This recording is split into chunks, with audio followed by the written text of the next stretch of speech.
Good afternoon, morning, evening, or night, everyone, and welcome back to another episode of The Coffee Club. And I'm joined today, once again, as always, by Fraser. Hello, everybody. Welcome back to another episode. We made it. We actually made it. We're consistent again. I swear we won't have breaks, and if we do, we'll announce it well in advance so you guys don't get a random week where there's no uploads. Like, I want to make sure that it doesn't happen again. Yeah, I'm going to Manchester this weekend, so that's kind of why I was like, let's just get it done today rather than wait till tomorrow, and we're here. So, yeah, we've got a lot to talk about. That right now. I've got AC. I'm one of like the only British people to have AC. I've got my windows wide open, so like anyone who's walking outside right now is probably going to hear the whole conversation. Have you like seen all like the air conditioning debates on Twitter right now? Americans seen it, and British people. I even posted I posted like a community post on my YouTube channel just to I sometimes post a meme on there just to let everyone know that I'm still alive. Yep. And it was something like, British weather right now, and it's like a photo of when the flood glass reach. And and like people were getting like heated in my comments. They were like, "Well, I don't know why British people complain." It's like, bro, I'm not complaining. I'm making a joke. Like, relax. I've noticed this a lot on social media as well. Have you seen how many Americans that come out of the woodworks are just like, "Oh, it's not that bad. We suffer from 60 degrees Celsius weather every day." I'm just like, that's not the point. You know how many times I've had to explain the whole concept of like the fact that our houses are insulated.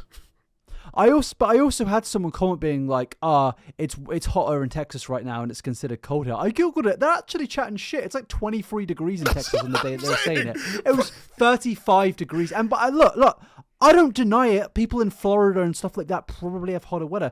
I'm not even trying to argue with people. I've got air conditioning. I've got no skin in the game in this argument. But it's like, I feel like both sides are very annoying on this. And I think Americans don't realize that British people just love to complain. Yeah, like, we are a complaining nation.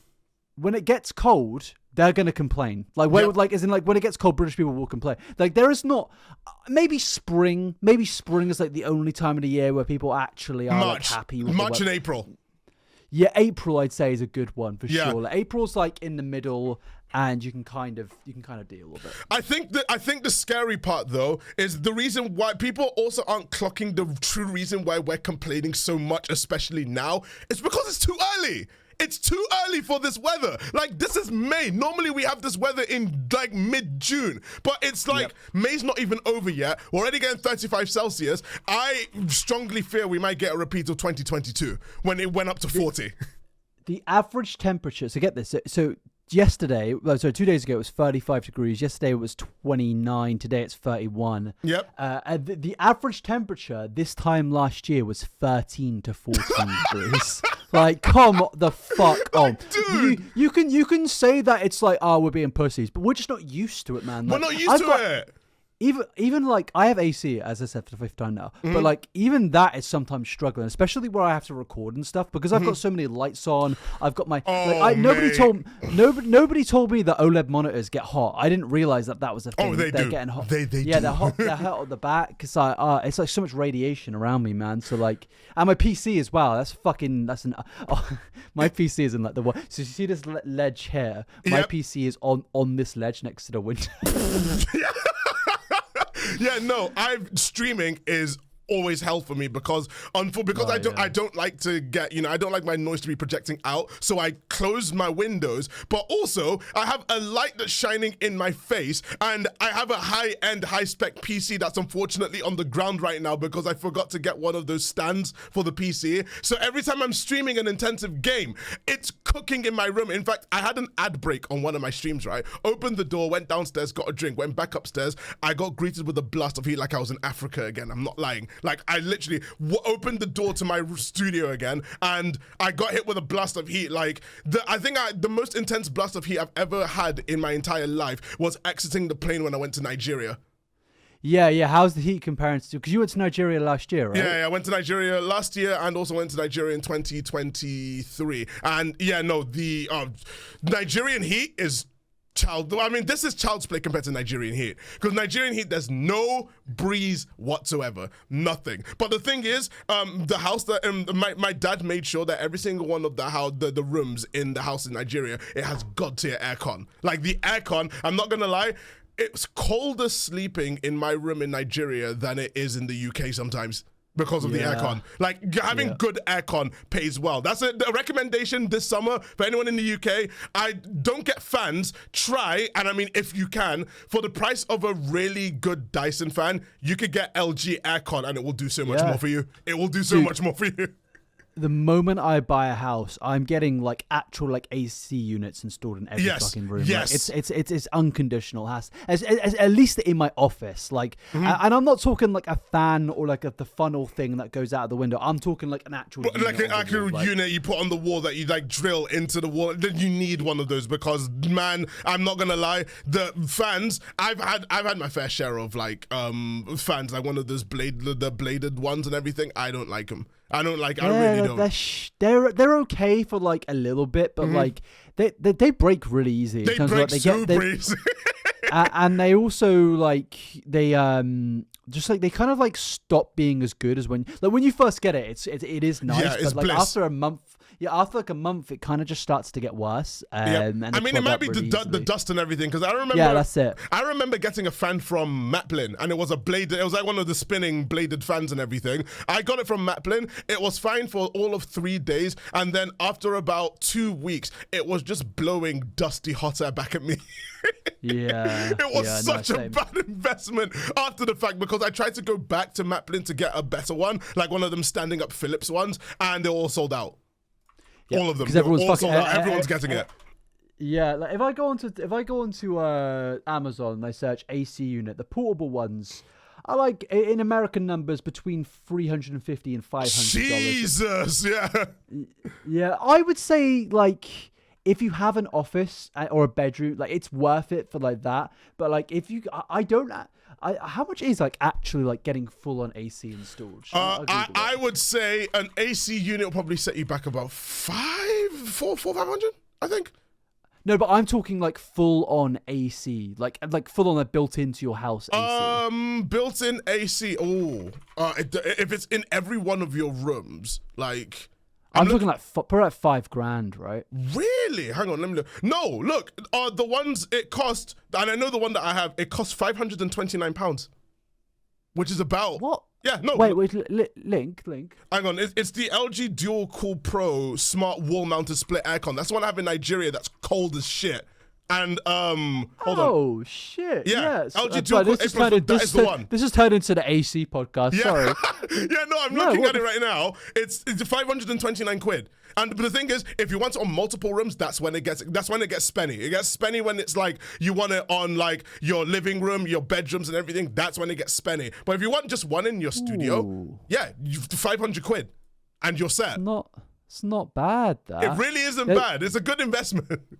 Yeah. That's giving me hope. And also, like, I'm not gonna lie, I think that's something I could business expense whenever I get a place, because it's like it's a work thing, like, man. I can't, like, right now, like, even though I have it, my AC is not amazing, but I know whenever you go and stay somewhere in Europe, for example, to be honest, even when I was in Japan, the AC units you just sent me, that's the ones that you always have. Yeah. I think that what I was thinking is when it's actually fully in the wall is so like to get that installed, it costs like $8,000. Yeah. That's if you want it fully installed. But the thing is, you don't need that. That dual inverter, I'm telling you right now, that is what you need. And it's like it's better than spending the same.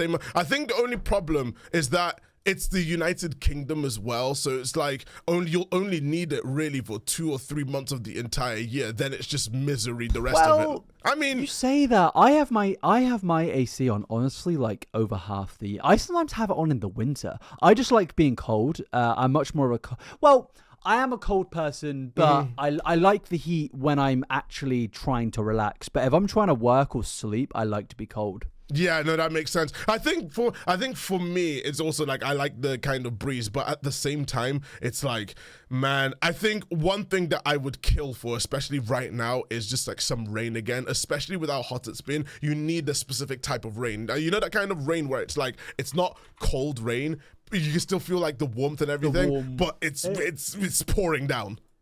Yeah, I mean, there's meant to be a thunderstorm in London today, and apparently a big one too. Apparently, no. Other people in the UK, my subscribers who live like elsewhere in the UK, said that they got hit with that thunderstorm and it was really, really intense. So I'm like, you know what? Manchester, Liverpool. Second it hits, I am going outside. Like literally going outside. I'll be like Michael Jackson, like grabbing onto the trees, just like shouting.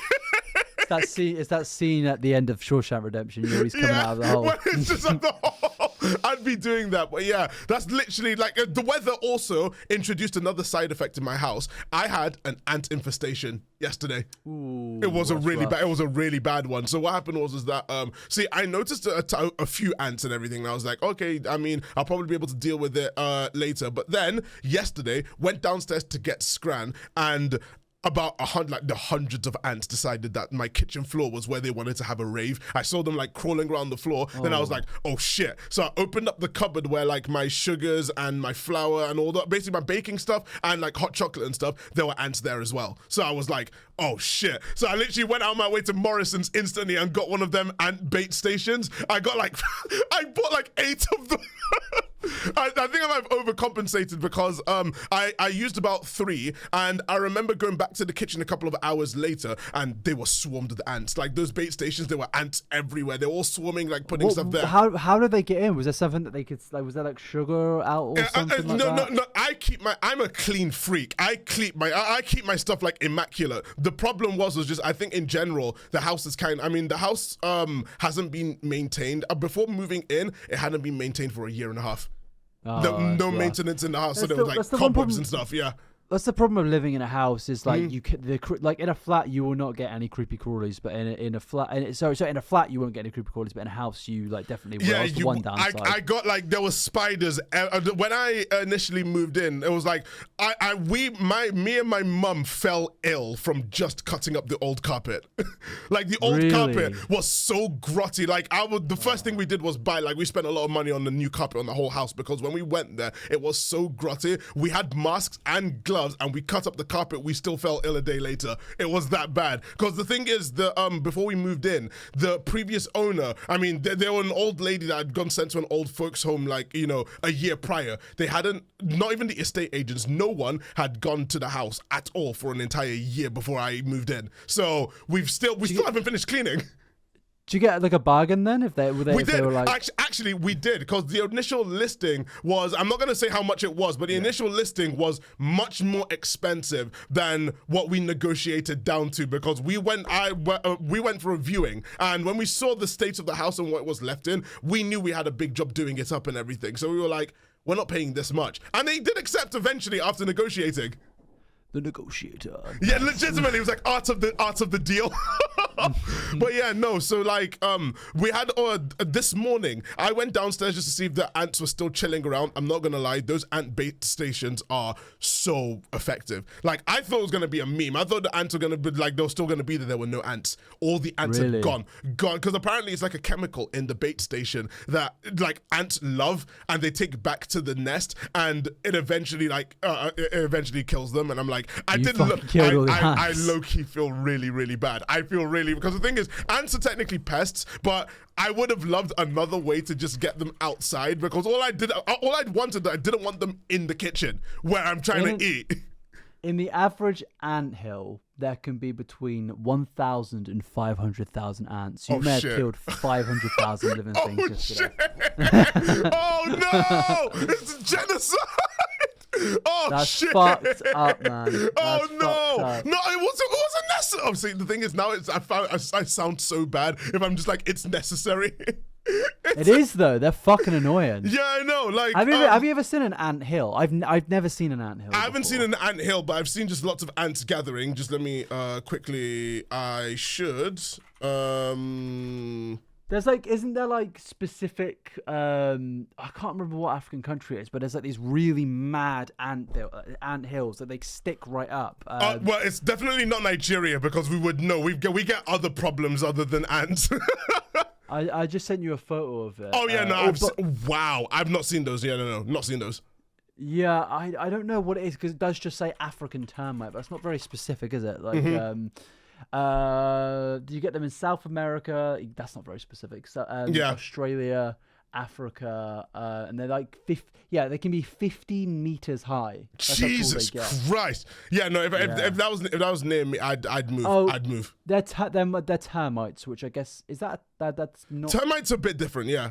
Termites are not exactly the same, but yeah. The point is though is that after doing all of that, I literally was just like, and also like Morrison's, when I got it, Morrison's forced me to have like I had to put 25 quid if I wanted same day delivery. So 8 of them wasn't enough. I decided to order some Lucozade as well. But then what happened was that I got the Lucozade. They fucked up because they gave me Lucozade Original instead of Lucozade Orange.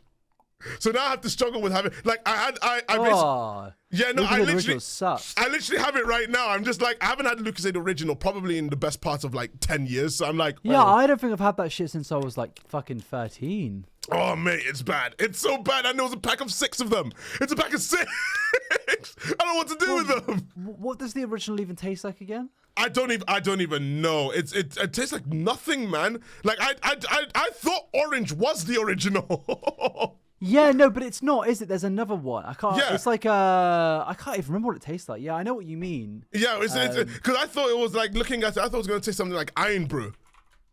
It does not taste of Iron Brew. Yeah, because it's more of like a yellowy color. Isn't it? It's more orangey. It's basically okay. I know the best way to describe it. It's like American Fanta versus UK Fanta in terms of how it looks. Because as someone who's been like had both. You Yanks and your Fanta, you need to say something to your government or something. That Fanta is disgusting. It is genuinely. I've never had it. No, America. like I know what it looks like. Though. Yeah, no, but I've had it. I think that and Mountain Dew is probably the most disgusting like fizzy drinks I've ever had. They're so disgusting. Like I don't like Mountain Dew. I hate it. I hate it. I think the best one though will probably be San Pellegrino. In fact, you know what? My local cinema actually started serving San Pellegrino. Like proper, you've never had San Pellegrino, like the orange one. They do my sparkling water. Sparkling water. That's what I'm saying. And everyone's like, "Oh, you're weird for getting sparkling water." I'm like, once you have San Pellegrino sparkling water, you will never look back. You wouldn't even want regular water. It's that good. It is that good. I have a soda stream just to make sparkling water. I'm a big sparkling water. I should get a soda stream for that as well. But I think my problem right now is that like I like my regular water, but I think all I get with sparkling water is I always go to Sainsbury's, just get sparkling water, and that's it. Yeah, now sparkling water is good, man. I like sparkling water a lot. Yeah, no, that's the wave. And I do that when I go to the cinema. It's sparkling water or like, because I don't know whether you have it in your cinema, but in my cinema they installed this big Pepsi, like the freestyle machines. The refill machines. Those refill machines at View. I don't like them. I don't like them. That is quite an American thing. Refill machines. Yeah. And I do think that they are in some American. I think in McDonald's or some shit they're taking away them or something like that. But really. Yeah, I think it's because people don't pay to refill or something like that. I was going to ask you, like, do you reckon, how do they enforce doing it with their own cups when you can just go with your bottle? If they remove refills from Nando's, I will be really upset. That's no shot they would. Yeah, that's like my favorite part about going to Nando's is the refill machines. Yeah, that's part of Nando's is like one of it. Unique selling points where, I mean, to be fair, people abuse it a lot, but one of the unique selling points is those refill machines. There's no way they're going to remove those. I mean, they're charging fucking 20 quid for chicken and chips. Like they can afford it. True. They can afford it. I mean, 20 quid, even then that's pushing it, but like sometimes it's higher than that. Nando's, like when we were going like 2019, I swear it was like half the price. Yeah, quid. Legit. I think I can specifically remember half chicken, 2 regular sides was $13.99 at Nando's. Oh, mate, what a world. What a fucking world. Imagine me checking Deliveroo. It's like £22. Yeah, it's not even with Zeit. Yeah, let me pull up what if I go to Deliveroo right now and I open up. I don't think Americans have. Actually, we'll get into the main topics, but I need to pull up some food that I've tried recently. Okay, so for me to get, let's say peri-peri chicken. Let's go. Just go for, whole chicken? Fine. Yeah, just do a whole chicken. That's a lot of chicken, to be fair. Yeah, if I go for a whole chicken with a bottle of Coke Zero, we'll go for a medium spice. We'll add a dip. We'll add Peronaise dip, and then if we add on, oh my god, that is that's without two sides. So let's add a starter. Let's add some halloumi sticks. This is a big. Oh my meal. god! Oh my god! I don't know who is ordering this shit, but where are the sides? All right, let's add. We want some fries, I'd say. So let's add those wherever they are. All right, peri peri fries. That's not. There's large and regular. We're just going for regular this time. Mm-hmm. And then should we have mac and cheese for the other side? Yeah, why not? Go for it. That comes to that is a whole chicken, a halloumi sticks, peri salted chips, and mac and cheese. Mm-hmm. This isn't including delivery price. Let's get that delivery fee in there too. Oh boy. Okay, no, sorry. All right, so that is coming to in dollars. We're gonna have a guess. $40. Rounding it up, it comes to $65. What? 65? Including delivery costs. Wait. Is it because wait? Is it because the dollar's that shit? How much is it in pounds? In pounds, it's 48 pounds. Nearly 50 quid for that. a whole chicken, bottle of Coke, Peronaise, halloumi sticks, salted chips, and mac and cheese. And bear in mind, these chip portions are not large. They're regular. Not large. They're so 50 quid for that. Oh my god. And their mac and cheese isn't generous either. I've had it before. It's like all right as well, but it's not generous. That's the crazy. Whole chicken. To be fair, a whole chicken is a lot of chicken. Yeah, but that's a lot of chicken, but like the whole chicken with the Coke and the Peronaise dip, that's £25 alone. That's so crazy. That's a lot. That is an awful lot. Like, I remember Nando's was so cheap. It's like, that used to be the one where you just casually go to, just like with your mates and just be like, all right, let's get this, and this bosh. We would back when we were youngins, man. Yeah, we did that when we were young, because we were going to Nando's. We were just ordering Nando's like willy-nilly. It was on delivery. You just be like, all right, fuck it, get some Nando's and everything. It's not like, it's so weird. All right, let me do a regular order. So a double chicken wrap. That is a perfectly normal thing that people order. Yep. With two sides. Yep. We're gonna go for the chips and we'll go for the chips and thingy again. All right, let's add that in. Add a bottle of Coke. Then we'll add another dip. £28. Jesus Christ! Yeah, no, that is that is why. That's also exactly why it's better to cook at home. It's better to cook at home or just take scran with you. If you're gonna watch a movie or anything, take scran with you. Everything's getting more expensive. Like, I think the problem is it's not just food as well. You've seen the news, right? You've seen how much more expensive things have got. Have you seen the Steam Deck prices? I've seen the Steam Deck prices. I remember like 2 weeks ago, the Switch 2 went up in price by $50, and like, to be fair, there wasn't actually that much outrage. I think more people were like, "Oh, it's only $50." No, but it's not just that. People were like, some people were like, "Oh, Nintendo are doing that. They have no reason to." And the thing is, I was like, I think that people called for more Xbox's head when Xbox went and increased their prices.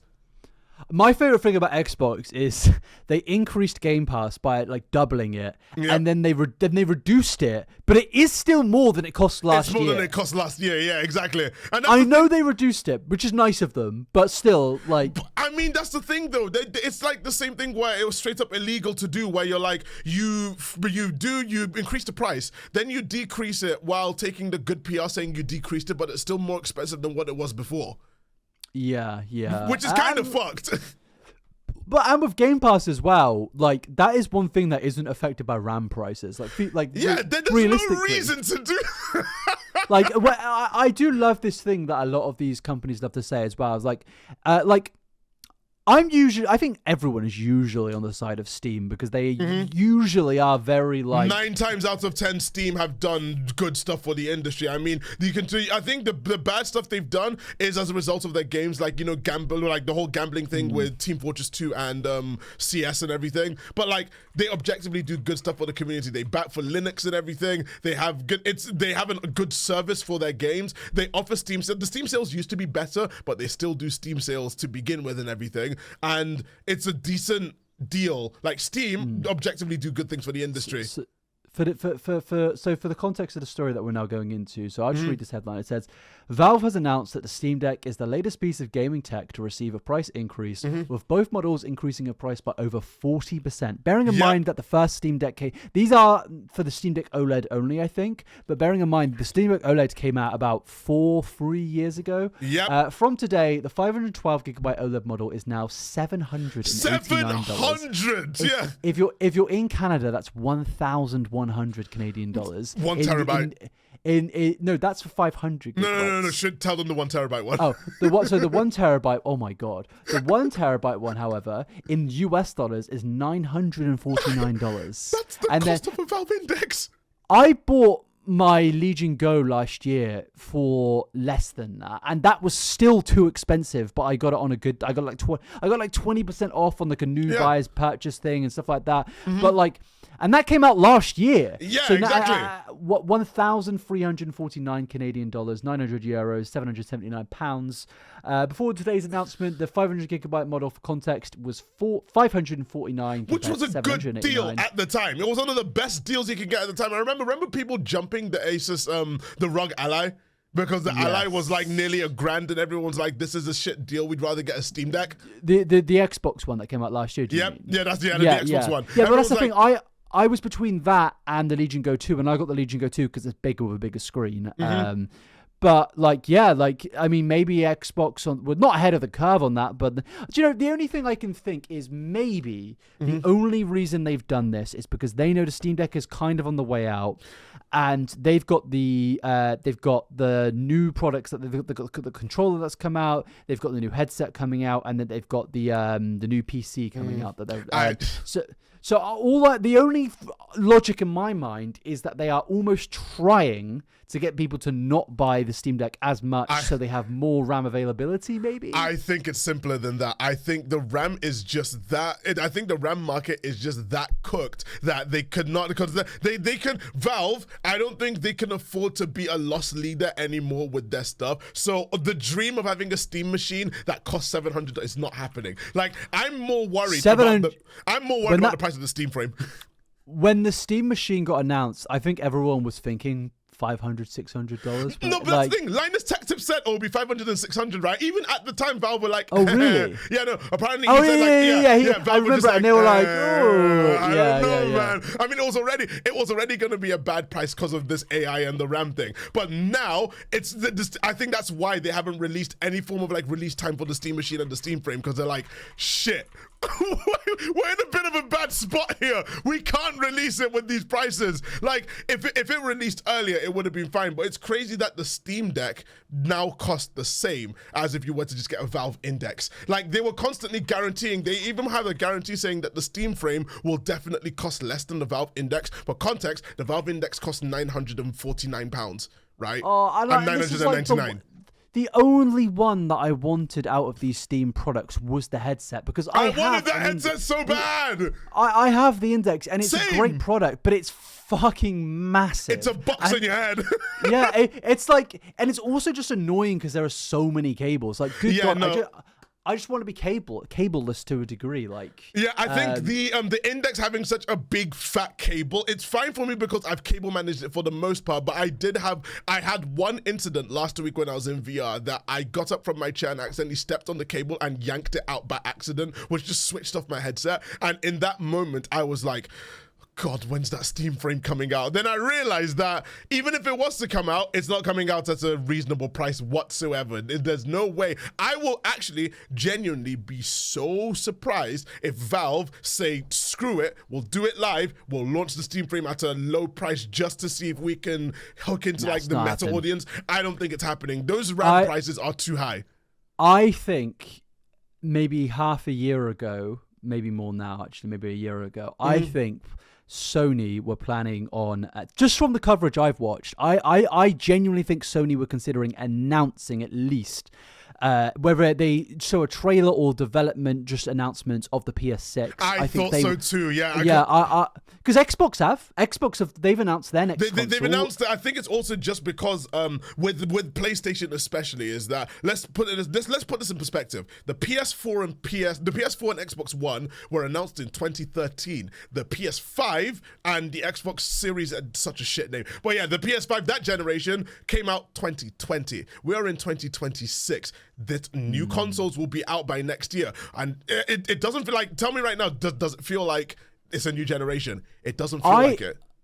I don't think they need to upgrade. Sony got a lot of shit when they announced the PS5 Pro, but I actually think the PS5 Pro in the long term is probably the move for a long time. I really do think, yeah. Yeah, I think if you can, get a PS5 Pro, because I don't think you're going to see a PS6 until 2029. I don't even think, and even then, I know Sony left the PC market, but every console now is just going for the PC market. That's the problem. Like, every console nowadays... The only one that is Nintendo, right? Yeah. But even then, the Switch 2 is like, they tried to go for power this time. It's just the Xbox, and I think right now, the issue is that we have it all, really. What more can you do? In fact, the next frontier should have been VR. It really should have. I think the next frontier should have been VR. It should have, but I feel like I just think it's so hard to transfer, like, to the regular consumer. I don't think people want to put a headset on their head. I know, but that's the problem. I think the problem is that the tech's not there yet. But I think Zuckerberg ruined it for a lot of people when he tried to pull them. Yeah, he made not even just a meme. He made it a complete joke, because he was like, he didn't look at VR like how you should look at it. Like, you see VR arcades. Like, have you seen the headsets, the roller coaster experience? That stuff is cool. Yeah. Like, VR games are cool. He tried to see it from a corporate aesthetic, saying like, oh yeah, you'll be going to offices in VR, you'll be shopping in VR. There's only one shop that I've been in VR, and that was for like when you have full body tracking in VR, you have like track straps that you can see. I thought that VR was a really good addition, because the VR company made a program where you wear your headset, you go to the shop in person in VR,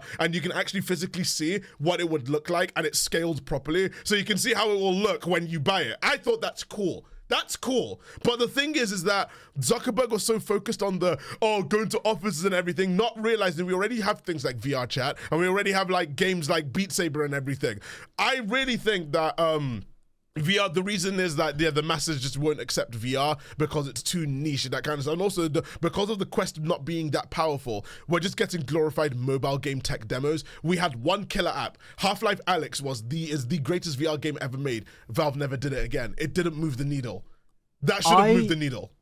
I think the only way you're going to convince, like, quote unquote normies to get into VR, and they've already tried it and they've failed, is if Apple released a good VR headset, and unfortunately they've released one which actually wasn't that bad. It just cost you. Yeah, the Vision Pro is not bad.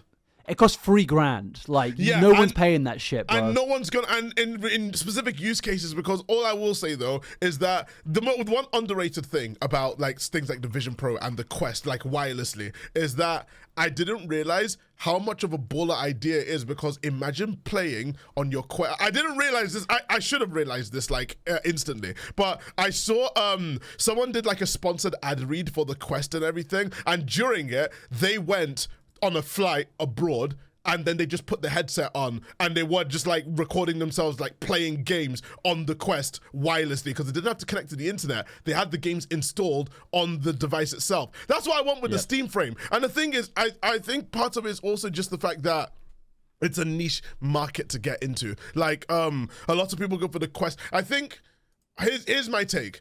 I think, and this is a hot take, I think this might be a hot take, I think VR should have stayed luxury until like at least this year. I think VR should have stayed as a luxury item, because I think the problem is mass adoption that quickly, maybe during lockdown, mass adoption that quickly kind of killed the hype. Pretty much, because now you have loads of like, especially like things like VR chat and Gorilla Tag and stuff like that. You have loads of kids asking for the Meta Quest instead of like a console and everything.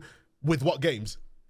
With what games? With what experiences? There is nothing except VR chat, which is basically just like Roblox in terms of there's so much slop. There's so much slop on that. Like I play VR chat a lot with my own fans, and it's like there's so much slop where it's like, you can't enjoy it. There's no objectively good VR experience like Beat Saber, and Beat Saber's been out for close to a decade. The only VR game I play is Beat Saber. Like, that's what I'm saying. It's good. Like, Beat Saber's great, but have we had a single actual killer app for VR? Like, apart from Half-Life Alyx as a good story-based game, but have we actually had a publisher take a shot at a good VR experience that isn't like EA with their racing games? Because I know F1 and I know the F1 games have VR, and that's it. I can't think of any other company that's actually taken the risk.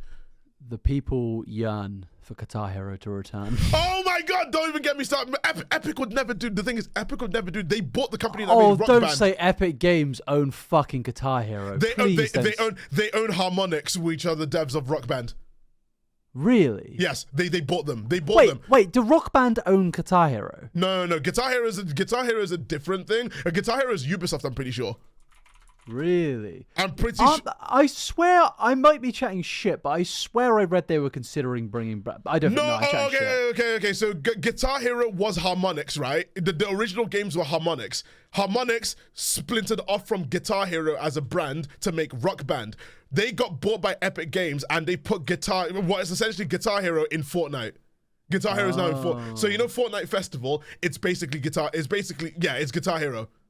Mate, I swear gaming, like, I'm not even like in like the Guitar Hero era, things were just so much more wacky back then. You know what I mean? Yeah, like, experimental. I think that's the problem though. It's the money that's gone into it. Like everyone's talked about this with regards to game development, but when game development moved away from a group of nerds just making whatever they really want to make, obviously there's money in it, but like it went from nerds trying to prove something to shareholders and red tape and business suits that are constantly micromanaging everything. That's when gaming had an issue. It's because of how much money is in the gaming industry. Like, I think the only company, here's the truest test, and this is the biggest test, GTA 6. I think GTA 6 is the moment to see where the industry goes from there. Because if GTA 6 is shit, if it's shit and if it doesn't make as much money as they're hoping, which is just not going to happen, by the way. It's not going to happen. Yeah, everyone's like, I hope GTA flops. I'm like, yeah, well, you're going to keep dreaming. GTA will make money. Like, even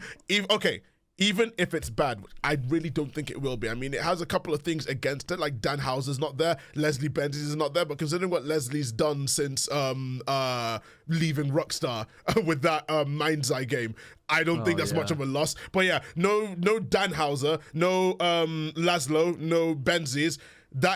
You've lost 3 of the Avengers that made all of your games up until Red Dead 2. So this is going to be a big test to see if Rockstar still got it. If GTA 6 flopped, how do you think it would impact the industry? I think it will impact the okay, so people think, it's going to be the age of indie games. If GTA flops, if they want the age of indie games to happen, make good indie games. I mean, no, I'm sorry. Good ones. There are good ones, but I do feel like the indie games get this weird level of defense of where like there is so much shit in indie games. Like I feel like I like indie games, don't get me wrong, and I feel like honestly some of the best games of the last like few years have come from indie devs. Yeah. But there is a lot of slop when it comes to indie games. I think it's also because of the barrier for entry. I think if GTA was to flop, this is my hope. My hope is that these corporate suits that have seen this are going to look at it and realize we're putting too much money into these games, and considering like GTA would be Rockstar's first game in 10 years, because Red Dead 2 was 2017, 2018? It's 2018, but it got announced in 2016. I'm sure. Exactly. So and also the thing is with Rockstar, they used to make loads and loads of games, but the thing is they turned into a GTA Online factory. They turned into a GTA Online and a Red Dead Online factory. I'm hoping that it causes these studios to realize we should work on smaller games and release more of them. They were. You know what's crazy? They were apparently. I'm not gonna say who, but there was someone who actually took an interview at Rockstar years ago. Someone who I knew. I don't know whether you knew as well, but someone I knew took an interview at Rockstar, and Bully 2 was on the itinerary. That's what they were working on before I think they cancelled it and put every single studio on GTA 6. It better be a fucking good game. Like it better be like. Did you know the one thing that it better have? It better have enterable buildings. I think it will. Considering considering the quality of, I will say, I'm not gonna lie, there's been few games that have actually wowed me in terms of like its quality of what I know it was a trailer, but that GTA 6 second trailer, you know, the beginning when Jason is like going through in his car, like lifting weights and going through the city. When I saw the visuals, especially there's a visual in the trailer of him driving past a couple of police cars and like a bus going on the side, the lighting, the lighting quality, I saw that I genuinely was like, there's no fucking way this is a video game.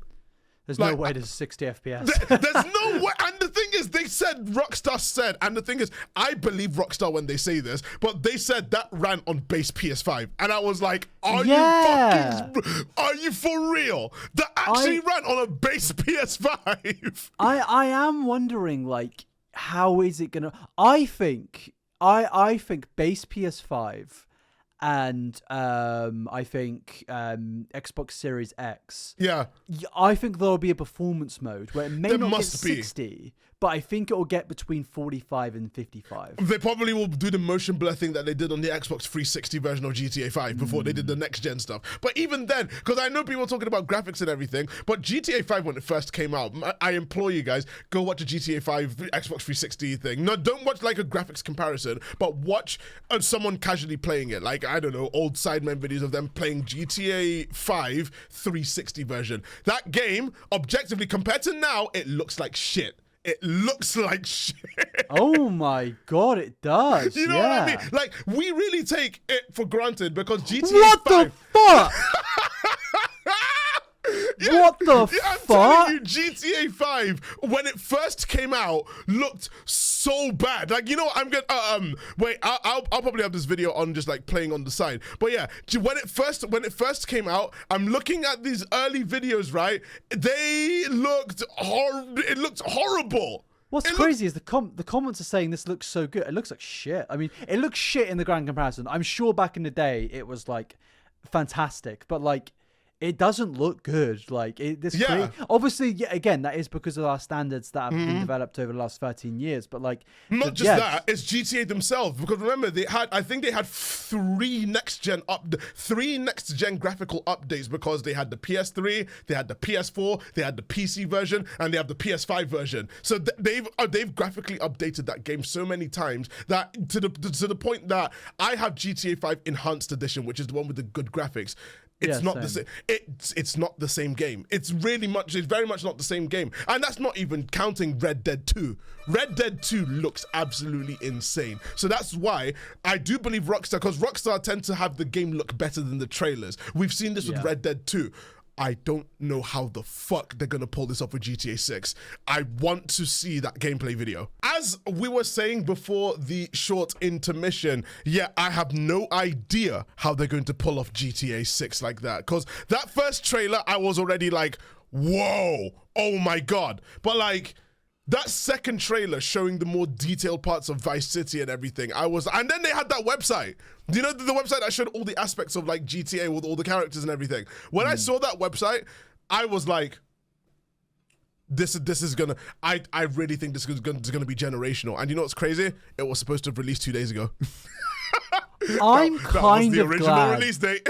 I'm kind of glad that it didn't release this week because like, I'm not gonna lie, bro. Like, I feel like GTA coming out in the winter is like a way better thing because like I'm gonna be like indoors, so like I'm gonna be I don't know if I'm chatting shit right now, but I like it's a heat. But then again, I've barely been outside because of the heat, so maybe I would.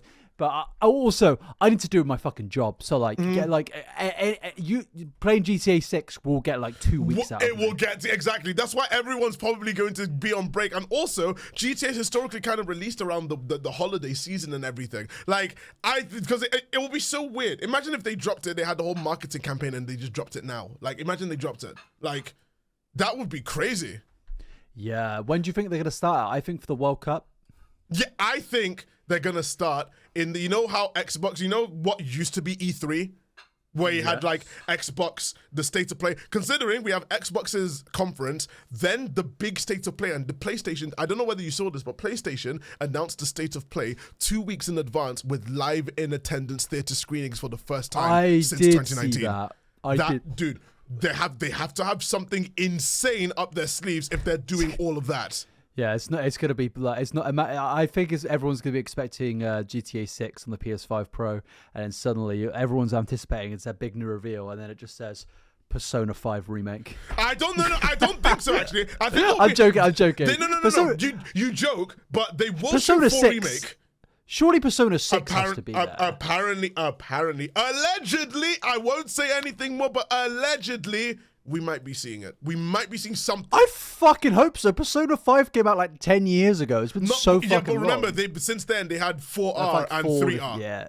Yeah, I know. So many versions. And yeah, I mean, Persona 4 remake is next year, right? Yeah, and they haven't shown anything except for that one tiny bit in the Xbox thing. Yeah. And the thing, we're probably going to get a more elaborate trailer, but I also think Atlas are going to definitely do something. I swear it's an anniversary year for Atlas or Persona or something like that. They're going to show something. Like, I really thought about it. I don't think I'm excited for... I think I've got what I wanted out of video games, you know what I mean? Like, the only thing I'm still hyped for is GTA 5. I think I'll probably have limbs for some games, but there's not a game where I'm going to sit... Yeah, I'm not going to sit there and be, like, really hype about stuff. I feel like I've got what I wanted. I don't know if I sound like just... I actually had this exact thought earlier that you're saying right now. I was like, am I just, like, depressed about realizing it? Because I was sat there, and I looked at everyone... every week... There is a new video game that gets gassed up like this is the next best thing. Right now, it was Lego Batman, and then fucking James Bond. And I'm not gonna lie.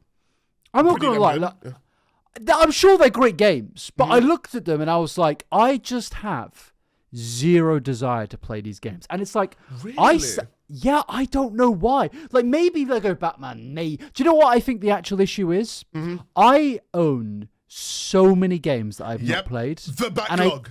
It's the backlog. And I could spend the next 10 years getting through my backlog, genuinely. Like, if I even my Steam backlog, which is traditionally games that like I think a lot, like if I go through it right now, let me go through my Steam backlog and I'll go through all the games that I either haven't completed or haven't played. Right, let's hear it. Alien Isolation. I've got past the first hour and I gave up because I got scared.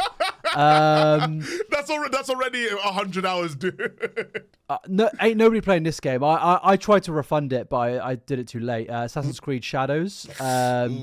This is a big one. Baldur's Gate 3. Never played it. Oh yeah, no, you would lose. Like you're already set for the next 3 years. Yeah. Let's keep going through. This is just my Steam, by the way.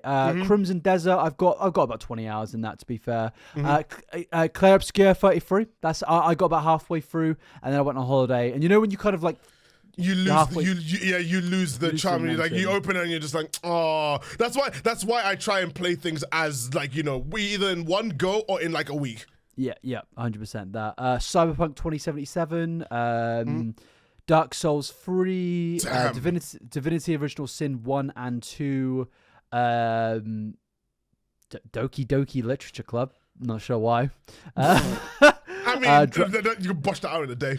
Yeah, Dragon Quest 3 HD 2D remake, Dragon's Dogma, Elden Ring I have fucking 300 hours in, to be fair. Elden Ring Night Rain 40 hours. To be fair, Elden Ring Night Rain, I literally played that and defeated all the bosses in like 2 days. I somehow haven't gotten spoiled and I haven't played Elden Ring past the first boss. I think the only reason because you've not played Elden Ring? No, so I only played. So here was the thing: when Elden Ring launched, I was working on my main channel video, and I vowed to myself, I will not play the game until I finish working on it. And then it took a year for me to make. But then when I did, I played it on stream. We got past the first boss, but then I think the problem is that I'm not in the right headspace to play the game. I want to so bad, but like it's a lot of energy. Yeah, I played a bunch of it day one, then I stopped, and then I just haven't really played it. I somehow haven't got spoiled. I've only seen, I think, the Belena boss fight. That's it. Yeah, that's all I've seen. No.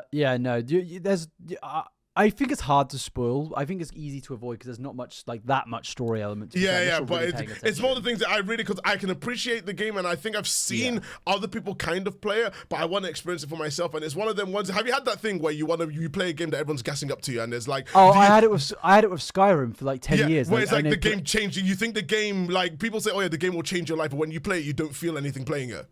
Yeah, and you know it should, but like you're not in the right spot for it. Yeah, and you'll get that spot eventually.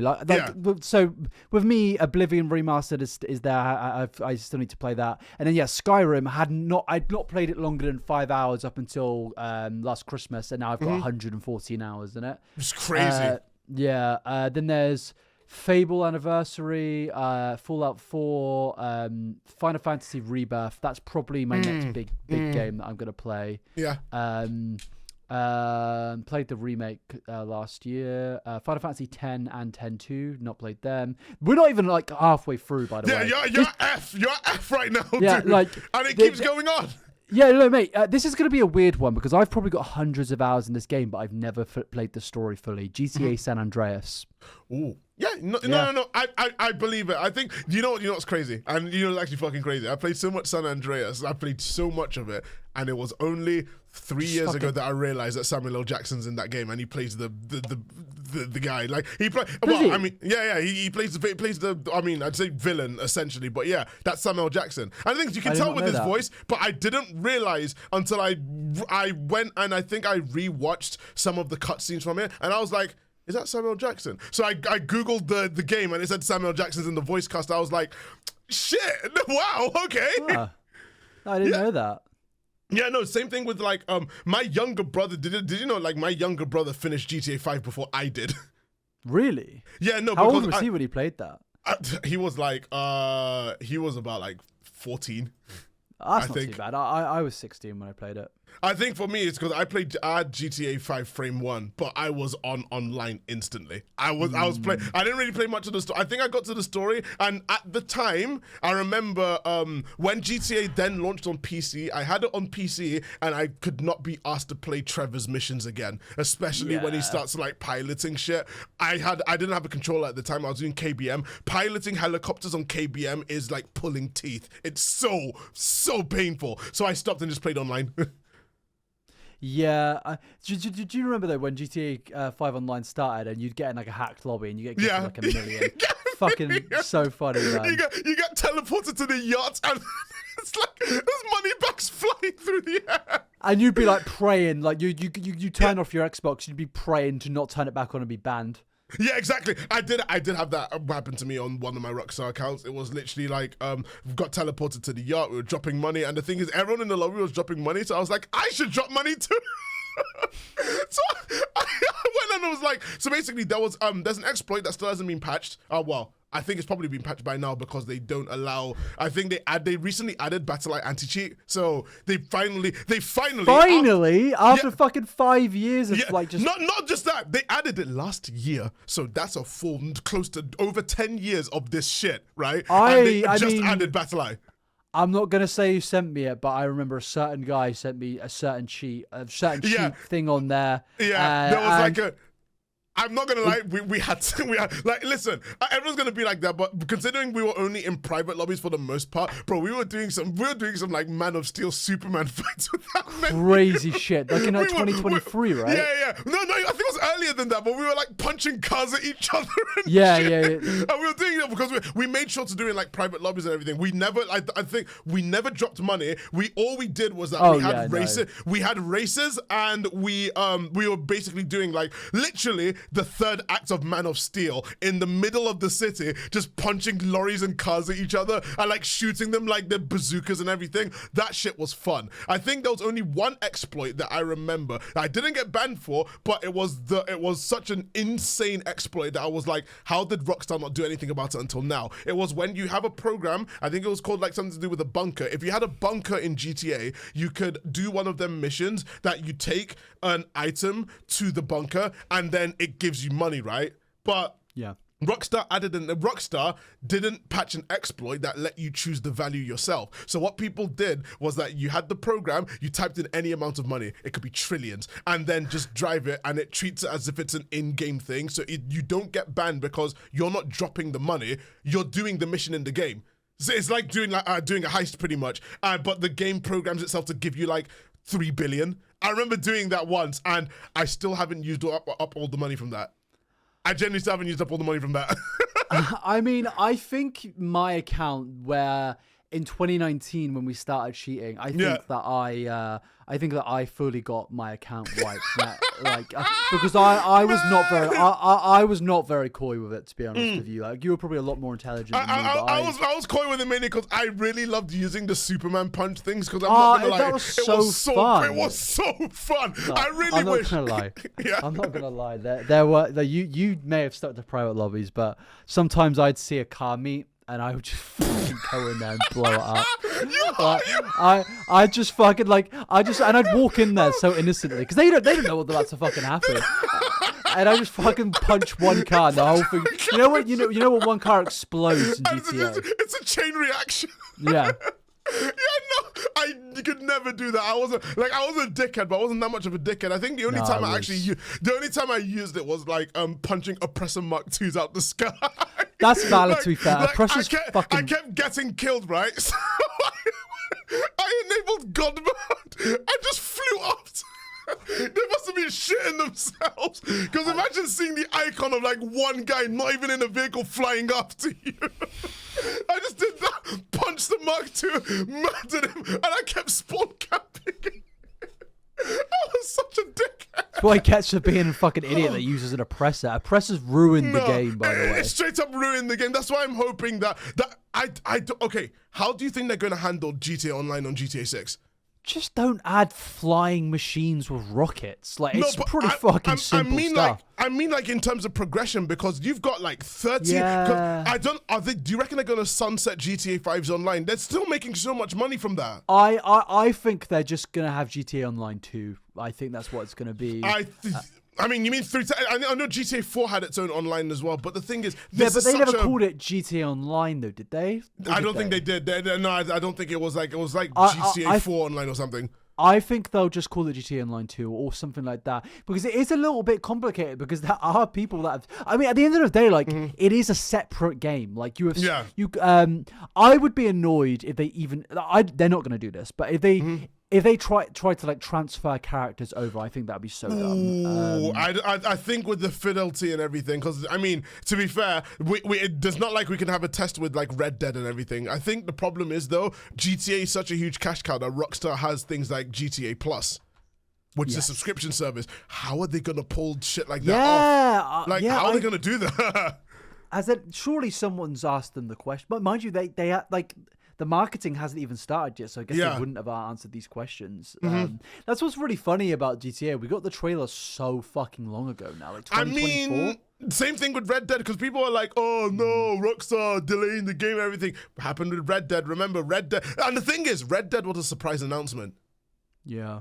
I mean, if you were really wide, I remember exactly where I was when that tweet, you know that tweet with the Rockstar logo in red and black, and everyone was like, I think everyone was shocked. They were shocked, weren't they? Because I don't think anyone expected Red Dead 2 from what I remember. No one expected. Everyone was asking for GTA 6 even back then. They're asking for the next GTA game. So for them to just put that red Rockstar logo, everyone, I remember Rockstar fucking broke the internet when they first did. And you know what's crazy? Red Dead 2 is the 4th best-selling game in the world of all time. Red Dead 2. Really? Yeah, it's the 4th best-selling game of all time.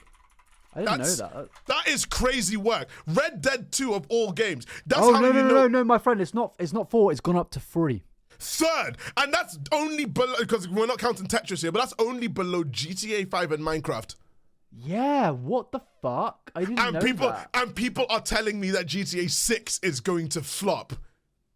Yeah, Red Dead 2 is huge. It's enormous, and it has the most insufferable online fan base. I'm sure you've seen this, right? Like every single time a game releases, there's always some twat that's constantly like comparing it to Red Dead 2, where it's like, oh, the graphic in the new James Bond game, or James Bond does this, but it's not realistic. In Red Dead 2, you could like cut, I don't know, like there's a cut scene where you can skin an animal or something. You can't do that because it's realistic. I swear to God, Red Dead 2's online fan base has done so much negative PR for Rockstar. I'm surprised Rockstar haven't come out of the woodworks to just be like, oi, shut the fuck up. I'm gonna do a test for you. This is gonna be hard. This won't be easy. I want you to guess. We're gonna go for the top 15 best-selling games of all time. Okay. So starting off with number 15. What do you think? Oh, Human Fall Flat. It's in there, but it's not. But that's so funny you said that, because I've never heard of that game, and I was like, Thaf will know that fucking game. I very much heard of it. Human Fall Flat was basically that also carried that part of YouTube and everything. Like I know for sure. Wii Sports is there. I'll give you a clue. 15 is a Nintendo only game. Ooh, Mario Kart. No. 8 Deluxe. Oh, is it Pokemon? It's one of the Pokemons, yeah. Is it Red? It's Pokemon Red, Blue, and Yellow, yeah. Oh! 47 million sold. Damn.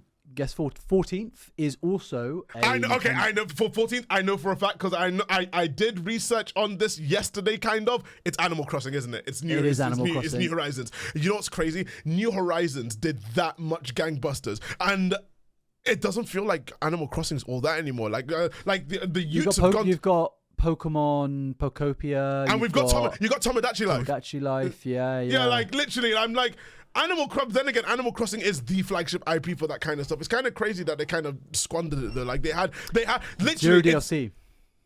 I mean, 49 million is nothing to scoff at. It's not, but you could have done more of it. I think that fan base there are so fucking just. The reason Pokopia and Tomodachi Life probably did so well is because you've got 47 million people that haven't been updated on the game in like fucking years. They're starving. Also, I may be wrong, but I'm pretty sure the Animal Crossing New Horizons Switch 2 update isn't 60 FPS. I'm pretty sure. I may be wrong in that. Hold on. I'd say check that, because I swear there was people. I remember people online complaining about something to do with the Animal Crossing. Animal Crossing Switch 2 update is a locked 30 FPS. Pokopia is 60 consistent.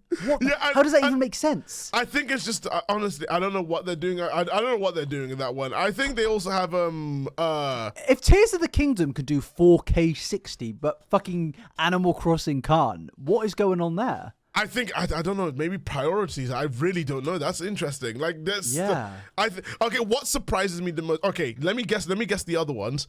Okay. So the 11th is like a bit of a cheat. There's 3 of them because they've done the joint. They've got a joint 50 million each. So Overwatch. If you can get Overwatch, yeah. Stardew Valley. Yep. I don't know the last one, but it has to be a PC. Is it a PC game? It's a multi-platform, but I think most people played it on PC. Oh, Sims. Yeah.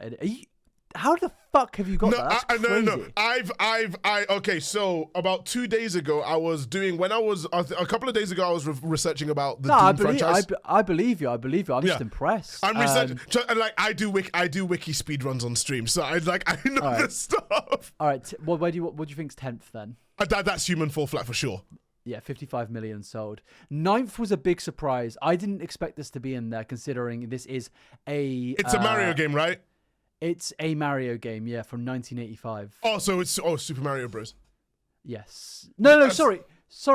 Oh, I've misread that. I did expect. For some reason, I read that as Super Smash Bros. That's why I was confused. Yeah, sorry. I was chatting shit. No. Smash Bros. Ultimate's like 20th or something. Yeah. That's what I was gonna say. Sorry, I misread. Sorry, I'm chatting shit. Obviously, Mario would be there. Sorry. Yeah. 8th kind of surprised me. It's a massive game. Oh, it's a CD Projekt Red one. Is it Cyberpunk or is it Witcher? It's Witcher. Yeah, it's Witcher. Witcher 3, yeah, no, Witcher 3. And the thing is, you know what's crazy? Everyone was telling me, like, oh yeah, Witcher 3, this masterpiece and everything, and Cyberpunk is like a big surprise. Cyberpunk launching the way it didn't surprise me, because the idea was there, but people forget that Witcher 3 launched like shit. it took them about a year and a half to get that reputation because they really fixed that reputation of that game. Yeah, I've never been able to get into Witcher 3. I know they announced DLC the other day, expansion, but I've never been able to get into it, to be honest with you. Mm-hmm. Yeah, no. 7th? I know 7th for sure. It's Terraria. It's not. It's Terraria. Yeah. It is Terraria. 6th is a game me and you have many hours in. PUBG, 100%. Oh no, but to be fair, okay. Quick tangent before we continue because I think I know the top 5. But like, quick tangent. PUBG. I'm not gonna lie. PUBG had something that none of the other battle royales had, especially in its peak, and it was, unfortunately, I'm gonna say this. Sometimes jank is good. Sometimes jank is good. I'm not gonna lie. The jank. Remember the jank of getting off the plane and the map not even loading. So good, man. So it looks like a PS1 game. When you do it, you could either be stuck in a wall or like, do you know, I have 500 hours in PUBG.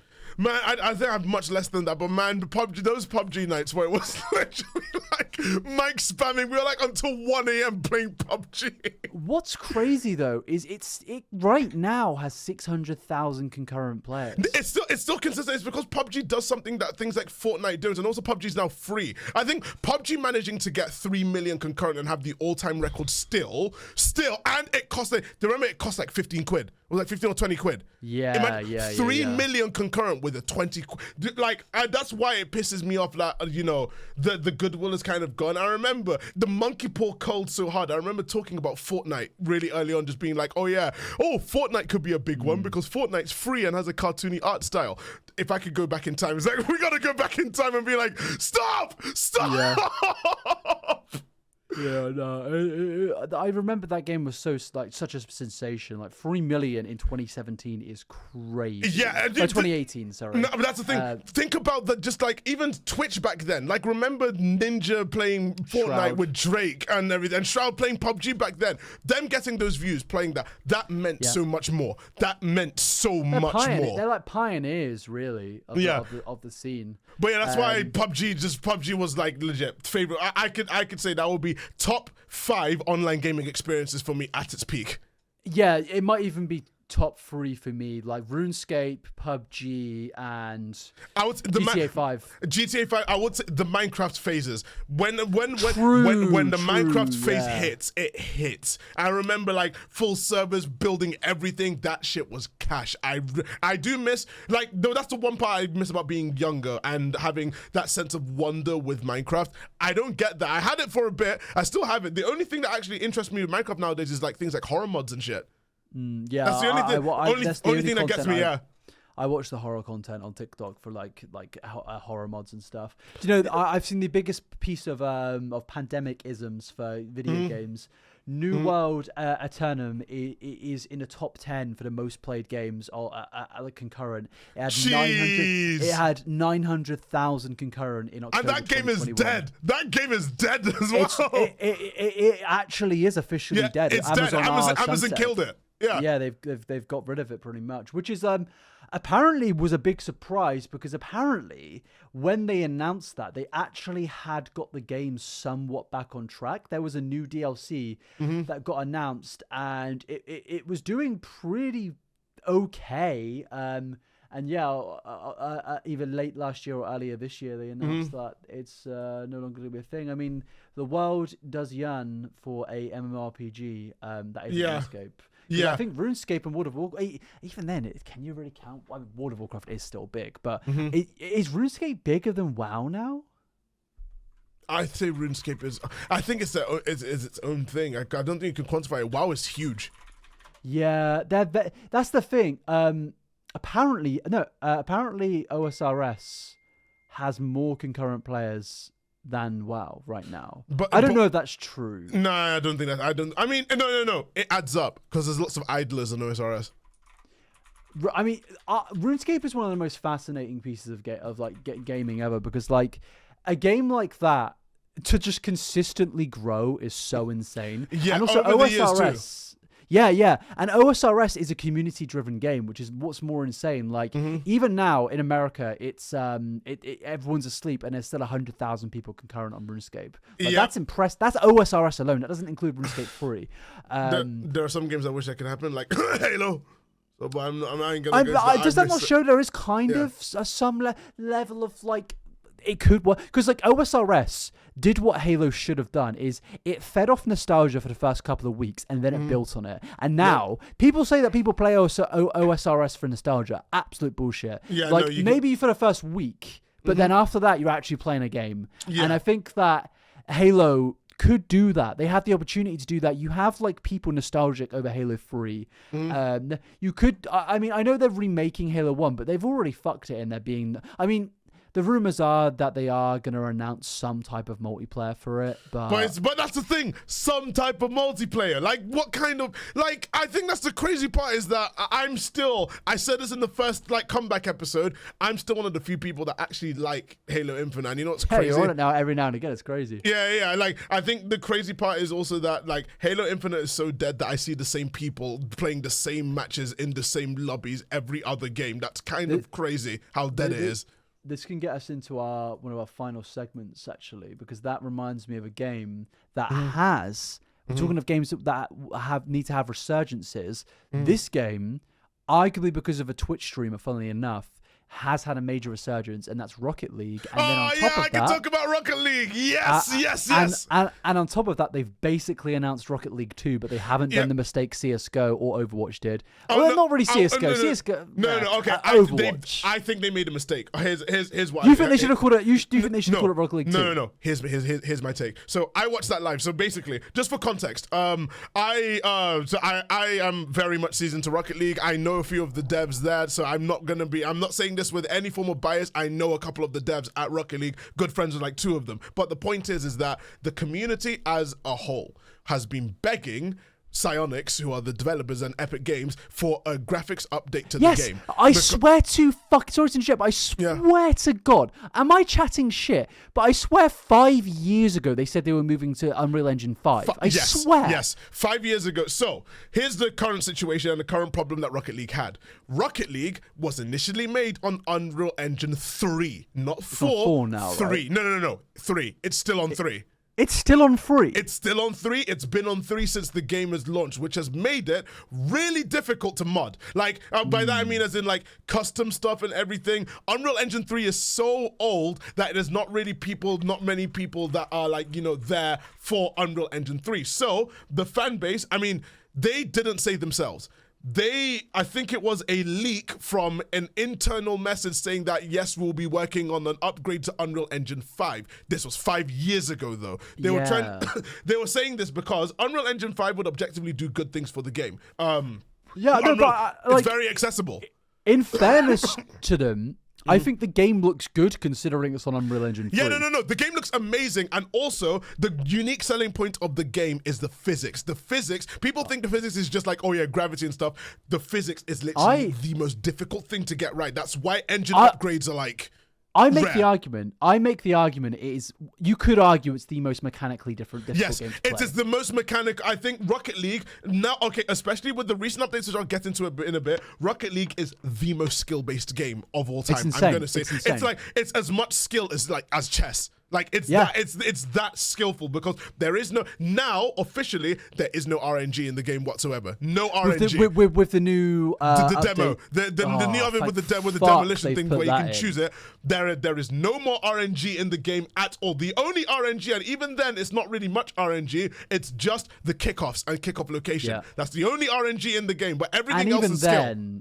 That's not even. You could argue that's not RNG. You could argue that's more of like is your team shit or not. And also it's the game's location and everything. So with Unreal Engine 3 though, you did have YouTubers making custom maps and everything, but it was a lot of documentation. You had things like Bucker's mod and everything. But when the Psyonix were like, yeah, we'll work on Unreal Engine 5, there was radio silence on that front for years and years. Yeah. In fact, people yeah, I think it led to people leaving. I think people got bored. Content creators left because the game kind of got stagnant. Because here is the other side of the coin, and here is also a take that I wanted to. I'm not going to elaborate on, but it's something that I think is important with games like this.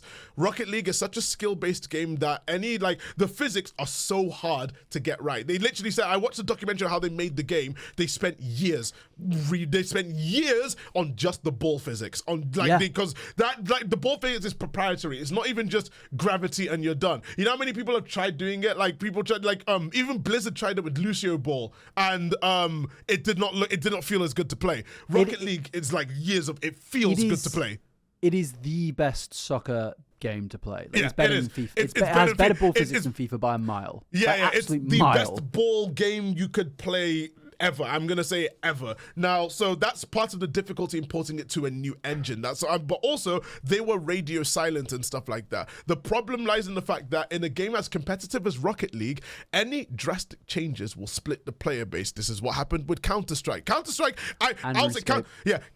is the best example of putting an update to the thing. They didn't say they were working on this. They were, and people were saying like, oh yeah, are they gonna put it on Source 2 and anything? All they did was that they released it and they dropped all of the videos, just being like, here's what we're doing, here's how everything works, here's what we changed, here's everything, this is Counter-Strike. That is the perfect way of doing it. They had it ready. Now, if Rocket League did that, that would have been sick, but Rocket League can't do that because you know how difficult it is to do that kind of stuff, and also, people started to leave. Yeah, they're owned by Epic as well. So therein lies the problem as well. Psyonix used to be independent. Epic bought them and made the game free to play in about 2020 or so.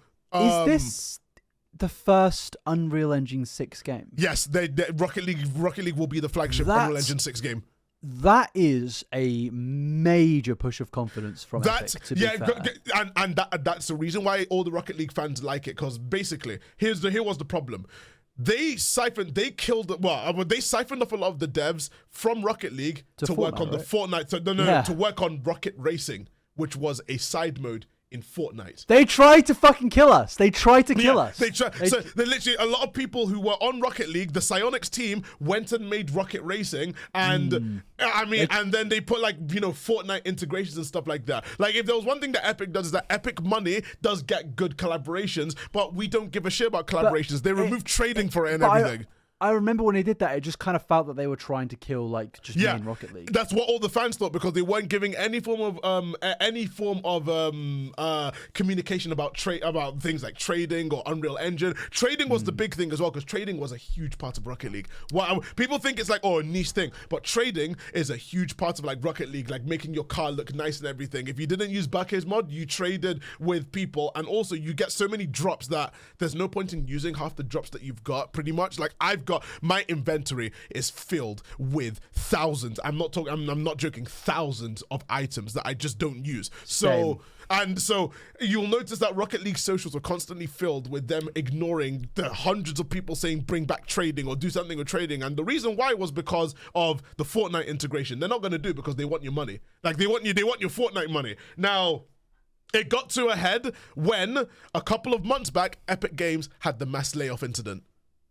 They did, yeah. Remember, Epic Games, they laid off 30% of their entire workforce across Psyonix, the main Epic Games, and Harmonix. Every Psyonix got hit the hardest.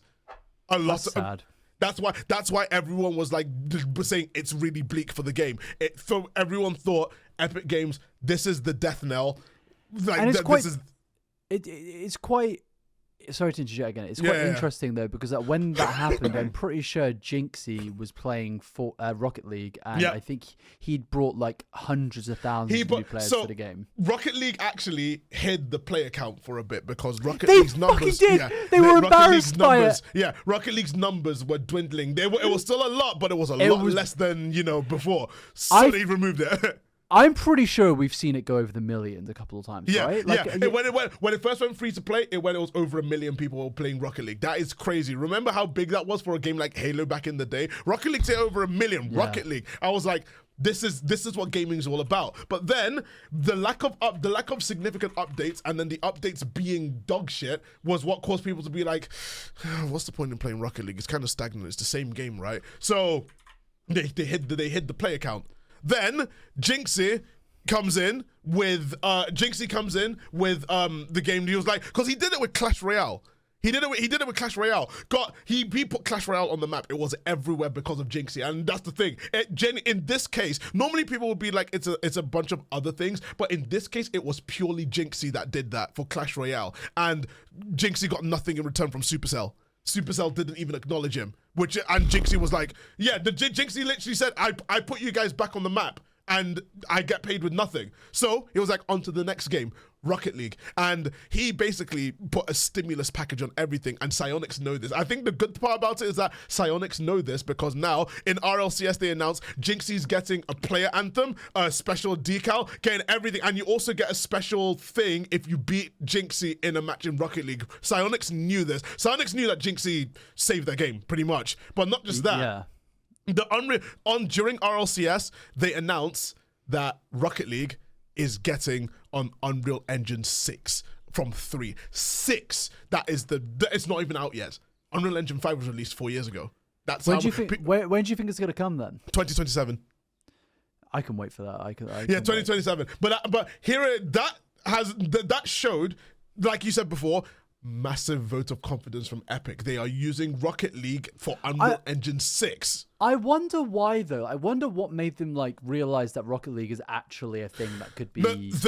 I think they were always going to do it. I think the problem is that with Fortnite was the Unreal Engine 5 thing, but Fortnite has got performance issues. The art style's kind of gone. Unreal Engine 5, they've already done it with Fortnite, and people didn't like it. Rocket League is a simpler game that needed the engine update, so they were like, let's do a new engine. The problem is, though, they're going for the metaverse thing. That is the monkey paw curling. If you saw the trailer, they had a new graphic that showed up with Rocket League, Disney, Lego, Fortnite, and I think there was another game. And that's the problem, because everyone now is assuming that this new Rocket League won't be on Steam, and it will only be on the Epic Games launcher.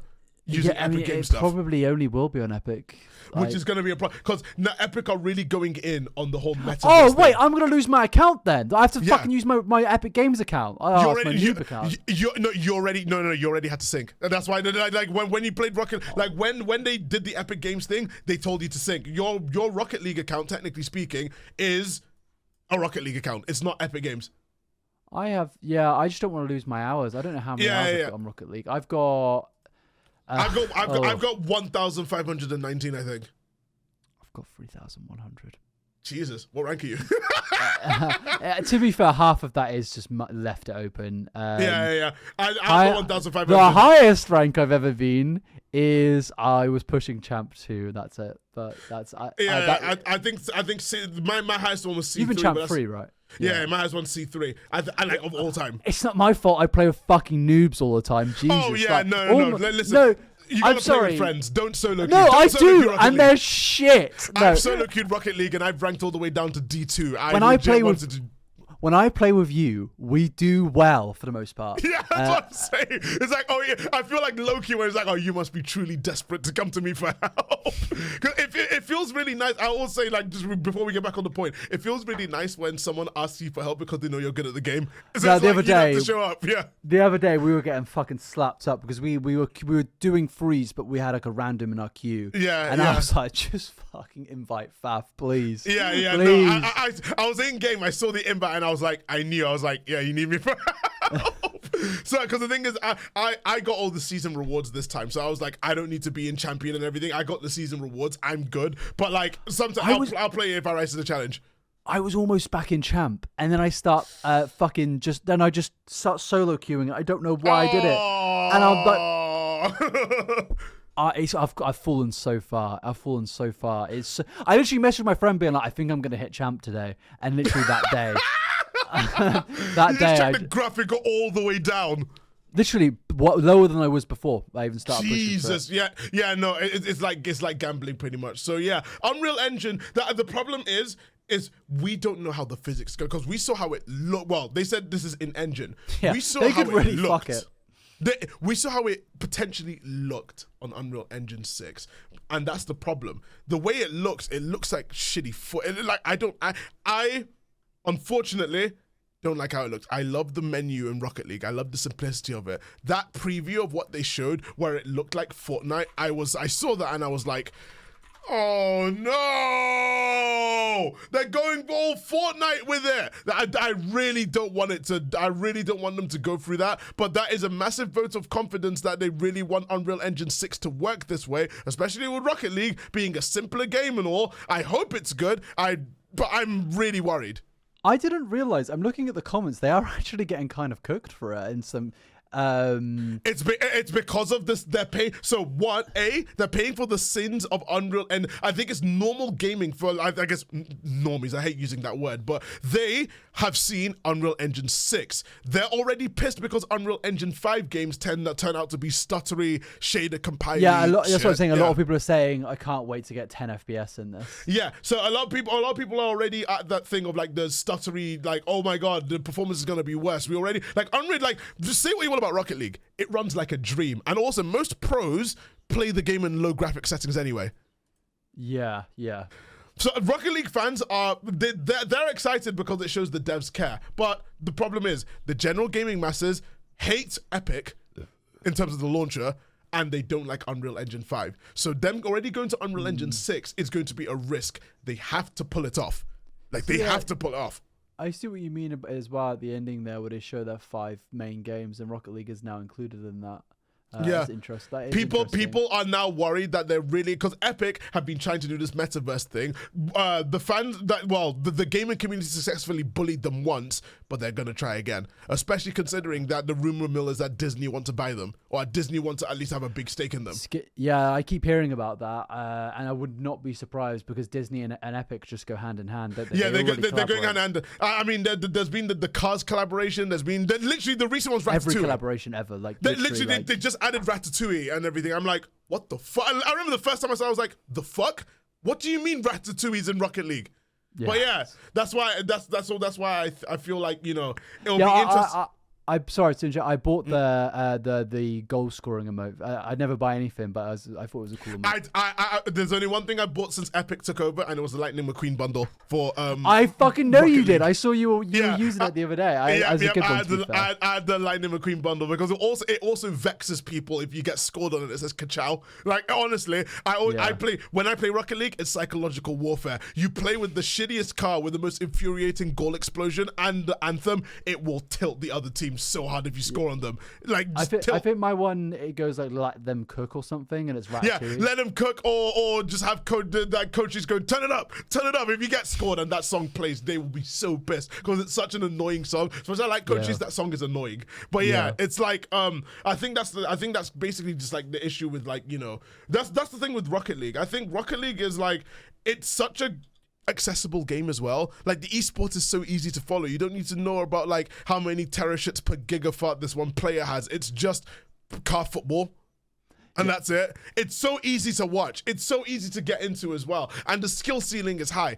That's why I like it so much. It's like that's basically like my whole thing with Epic, Rocket League, all that kind of stuff. I'm very interested to see how they cook with Unreal Engine 6. They've just announced a new Call of Duty whilst we've been on call. No, I know. I saw it this morning. It's Call of Duty, another Modern Warfare game. God, just move on. Modern Warfare 4? To be fair, Infinity Ward have not missed. Modern Warfare 2019 was fucking good. They've given them time to cook Modern Warfare. Switch too. No, what the fuck? Yeah, no. You know what? This is the one time where I will say, let them cook. No, it's gonna be ass. It's gonna be ass. No, because they was okay. Again, wait, it's about Captain Price. Don't reel me in. Don't reel me in. No. That's the thing though. Modern Warfare 1 and 2, Modern Warfare 1, 2019. I will say, I will never forget generational experience playing Modern Warfare 2019. I think Modern Warfare 2019. That's one of the best-selling games of all time. That is the game that is argued to kill Call of Duty in the modern day. But the thing is, it's killed it with kindness because Modern Warfare 2019 is legitimately good. It's legit good. It's just I think it was. I just think it introduced things that killed the franchise. Modern Warfare 2019 objectively is the best. Like, I'd say it's what the franchise needed. It was what the franchise needed. The only thing that interests me about this new COD is its setting, and they have never done this setting before. It's set in South Korea, which is pretty weird. That's what I'm saying.